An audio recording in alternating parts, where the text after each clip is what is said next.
तो दोस्तों, जैसा कि आज हम लोग आए हैं इंडिया इंटरनेशनल ट्रेड फेयर में। जी हाँ, भारत अंतर्राष्ट्रीय व्यापार मेला का ये 44वां संस्करण है। और ऐसे में हमने देखा कि यहाँ पर देश विदेश की विभिन्न संस्कृतियों और परंपराओं से लोग आए हुए हैं और अपनी अपनी अनूठी कलाओं को भी वो यहाँ पर प्रदर्शित कर रहे हैं। और हरियाणा पवेलियन में इस समय हम लोग बैठे हैं और ये हॉल नंबर 5, जी हाँ, भारत मंडपम के हॉल नंबर 5 में फर्स्ट फ्लोर पर ये उपस्थित है इनका हरियाणा पवेलियन हमारा। और यहाँ पर हमारे एक कलाकार भाई हैं, इनकी बहुत ही नायाब पेंटिंग्स हैं। तो आइए जानते हैं उन सबके बारे में और बहुत कुछ। तो आपका बहुत बहुत स्वागत है हमारे इस कार्यक्रम में। और अपना नाम बताइएगा। मैं आर्टिस्ट उदित नारायण बैचला, फरीदाबाद हरियाणा से जी। और मैं ये पेंटिंग हर वर्ष लगाता हूँ यहाँ पर जी, खासकर तो, जो है ना, ये इको फ्रेंडली आर्ट है। जी जी। तो उदित बैचला जी, मैं एक चीज जरूर जानना चाहूंगा कि आपकी जो पेंटिंग्स है ये थोड़ी सी मतलब है तो पेंटिंग्स, लेकिन थोड़ी सी अलग सी लग रही है क्योंकि एकदम अट्रैक्टिव लग रही है जी। नॉर्मल तो नहीं है ये पेंटिंग्स। ये नॉर्मल नहीं है, ये यूनिक है। यूनिक इसलिए है कि इसमें जो है ना रंग ब्रश का इस्तेमाल नहीं किया मैंने। अच्छा जी।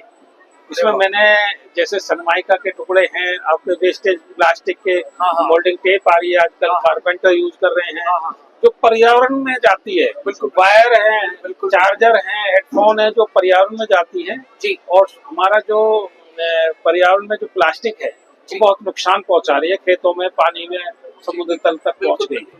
तो मैंने उसी को एक रचनात्मक रूप देके और एक संदेश दिया है कि इसे बाहर ना फेंके, अच्छा, आप पर्यावरण में ना जाने दें, बिल्कुल, और इसे किसी रचनात्मक रूप में लगाएं। बिल्कुल बिल्कुल बिल्कुल जी। मैं देख भी रहा हूँ आपकी ये पेंटिंग्स है। ये दोस्तों आप देख सकते हैं कि ये शायद तार है। जी जी जी। जो तार अमूमन हम लोग खराब समझ करके फेंक देते हैं, चाहे वो आपका ईयरफोन का तार हो, आपका इलेक्ट्रिसिटी का तार हो, या और कोई भी छोटे जो वायर्स होते हैं हमारे, जो हम सोचते हैं वेस्ट है, इसको फेंक दे उठा करके, जी जी। डस्टबिन में फेंक दे या बाहर फेंक दिया, कूड़ेदान में फेंक दिया। उसको उदित जी ने मतलब इतनी अच्छी पेंटिंग्स आप देखिए, ये है और एक मेरे पीछे ये है, इतनी अच्छी सीनरी इन्होंने बनाई हुई है। तो इन सब के बारे में थोड़ा सा बताइएगा कि ये शुरुआत कैसे हुई।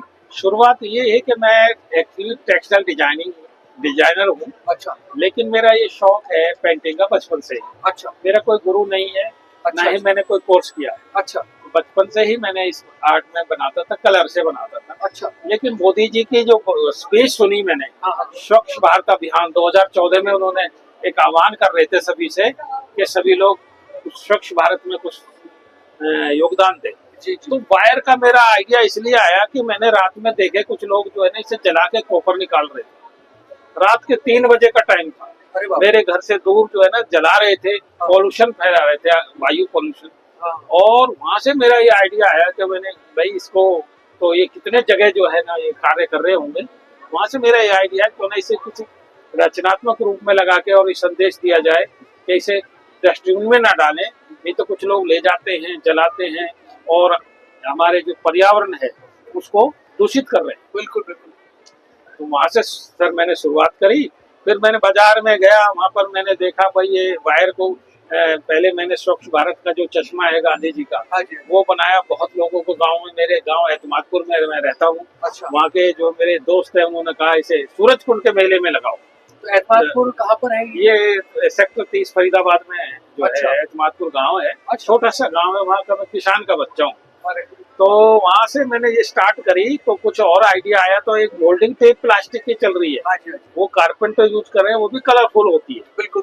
उसका मैंने लिया, जो मैंने खट्टर जी का फोटो बनाया उससे। अच्छा। हाँ, वो उनको बहुत पसंद आया। फिर 2-3 बार मैं खट्टर जी को दे आया हूँ, योगी जी को दे आया हूँ, यहाँ तक कि प्रधानमंत्री को भी मैंने गिफ्ट कर दी है हुनर हाट 2020 में इंडिया गेट पर। अच्छा। हाँ, ये आर्ट को मैंने चालू किया कि भाई इसको पर्यावरण से प्लास्टिक को कैसे बचाएं, लेकिन ये पॉपुलर हो रही है। तो आज मैं IITF में दिल्ली में बैठा हूँ। बिल्कुल।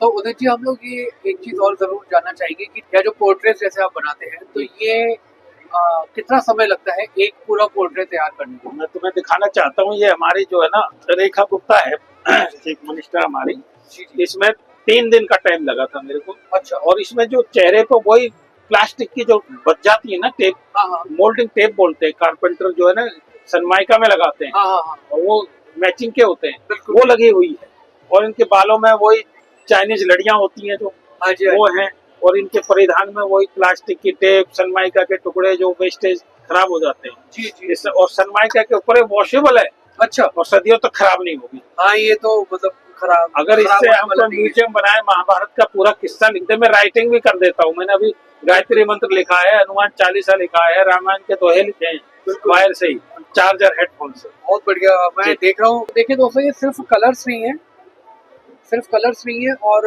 रंग मतलब इसको हम लोग कहें तो वो इस्तेमाल नहीं किया गया है इनमें, और ये पूरे सरमाइका और उसके प्लास्टिक के टुकड़े ही हैं। तो ये एक ये बनाया है मैंने, तो ये हमारे मनोज भाई कलाकार हैं। हाँ जी, ये हाँ जी। मैंने उसी मटेरियल से बनाया, इसका बैकग्राउंड सनमाइका चेंज कर दिया। अरे वाह। हाँ जी, ये देख रहे हो आप, ये आप दिखा जी, सकते हो दर्शकों को, ये सनमाइका है, और इसको पेस्ट करके अगर हम अच्छा उस बना दे तो ये सदियों तक खराब नहीं होगी। बिल्कुल बिल्कुल। इसमें तो पानी क्रॉस ही नहीं होता, वॉशेबल है।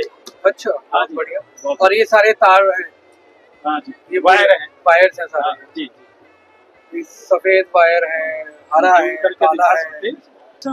जी।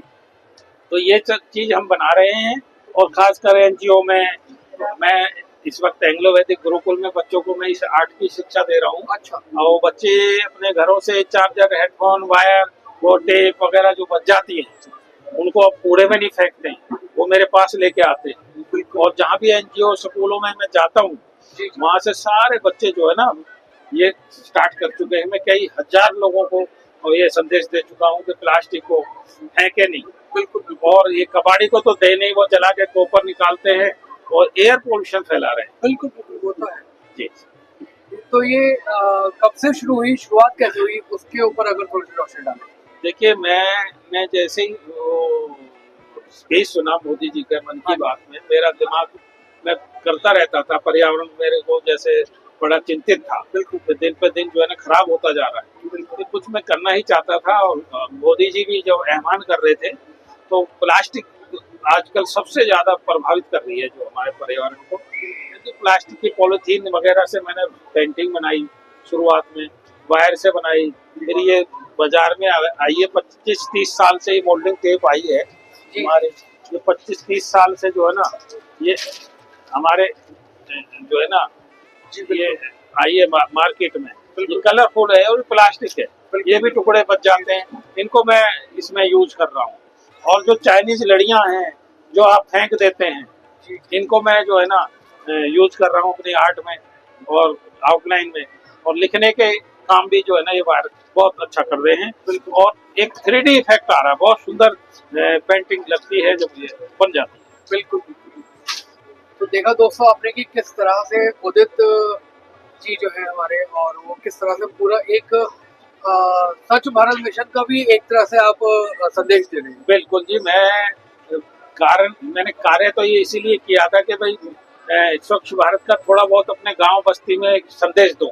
लेकिन ये इतनी पॉपुलर हुई, कलानिधि अवार्ड मिला, सूरज कुंड में लगाने के बाद ये मेरे को कलानिधि अवार्ड दिया। गवर्नर थे उस वक्त के 2018 में, कप्तान सिंह सोलंकी। हाँ, उन्होंने मेरे को कलानिधि अवार्ड दिया, तो मेरा भी हौसला बढ़ता चला गया। बिल्कुल। और मैं चाहता हूँ कि अब कुरुक्षेत्र या हमारे हरियाणा में कोई जगह मिले, बिल्कुल, तो मैं इससे महाभारत पूरा लिख दूं, रामायण लिख दूं, या गीता उपदेश लिखूं, जिससे कि जैसे रॉक गार्डन है हमारा चंडीगढ़, बिल्कुल, इसकी तरफ पे कुछ कार्य किया जाए। बिल्कुल बिल्कुल बिल्कुल, ये तो बहुत अच्छी बात है उदित जी। और हम और हमारे जितने भी दर्शक इस समय आपको देख रहे हैं, तो हम सब यही प्रार्थना करते हैं और यही कामना करते हैं कि आपकी मनोकामनाएं जो भी है या जो भी आपके उद्देश्य हैं वो जरूर पूरे हो। Thank you sir. तो आपने अपने इतने बिजी शेड्यूल में से हमारे इस कार्यक्रम के लिए कुछ पल निकाले और हमसे इतनी अच्छी अच्छी बातें की, उसके लिए आपका बहुत बहुत धन्यवाद। तो दोस्तों, ये थे हमारे दोस्त उदित नारायण बैसला जी, और इनसे हमने जाना कि किस तरह से हम भी और आप भी अपने घर के अंदर जो भी पुराने जो सामान बचे हुए हैं या जो वेस्ट मटेरियल्स हैं, उनको यूज करके आप किस तरह से एक नया रूप दे सकते हैं और कितनी क्रिएटिविटी आप ला सकते हैं। तो हमें अब दीजिए इजाजत, नमस्कार।